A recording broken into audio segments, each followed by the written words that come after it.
ఉంది. ఎందుకంటే మాస్ మహారాజ్ ఎప్పుడైనా సరే ఒక కంటెంట్ నమ్మి ఈ సినిమా మనసు పెట్టి చేస్తే అది ఫెయిల్ అయిందన్న రికార్డ్ ఆయన చరిత్రలో లేదు. ఈ సినిమా కూడా ఇరుముడి సినిమా ఒక చరిత్ర సృష్టించే సినిమా. శివ నిర్వాణ గారు నాకు చాలా ఇష్టమైన డైరెక్టర్. ఇన్ఫ్యాక్ట్ మా చెన్నైలో స్టోరీకి కూడా వచ్చిన అతి కొద్ది గెస్టుల్లో ఆయన అక్కడ వచ్చి మా సినిమాని చాలా చాలా దీవించారు. Thank you sir.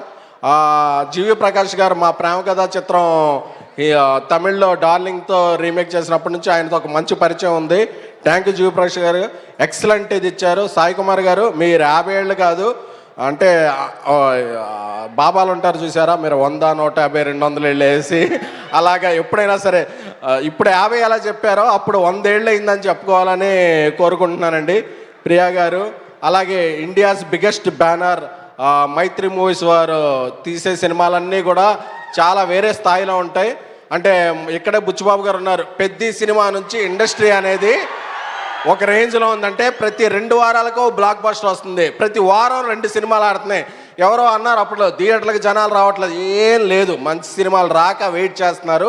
మంచి సినిమాలు వస్తే టికెట్ తెంచేయడానికి థియేటర్లో అది book my show, district, walk in వచ్చి ఆడియన్స్ ఎప్పుడు ఉంటారు. మంచి సినిమా అనేది ఫెయిల్ అయిన దాఖలా ఎప్పుడు ఆడియన్స్ని ఎవరిని బ్లేమ్ చేయకండి. మనం మంచి కంటెంట్ ఇస్తే ఆడియన్ ఫస్ట్, అది ఏ సినిమా అయినా సరే నెత్తిన పెట్టి చూసుకునేవాళ్ళు మన తెలుగు ఆడియన్స్. ఎందుకంటే మీలో ఉన్న ఈ రోర్ తెలుసు, అక్కడ ఉన్న మీ హోర్ తెలుసు అర్థమైపోతుంది. ఈ రెండు కలిస్తే ఇరుముడి జోరేంటో తెలియబోతుంది. సో మాస్ మహారాజ్ కమ్బ్యాక్ అది he's coming back with a banger. మీరు ఫిక్స్ అవ్వండి. August 21 Irumudi is gonna be biggest blockbuster of mass Maharaja Ravi Teja గారి కెరియర్. సో మళ్ళీ ఆ రోజు ఈ క్లిప్ తీసుకుని వేయవలసిందిగా మా వంశశాఖను కోరుతున్నాను. Thank you sir, thank you for inviting me.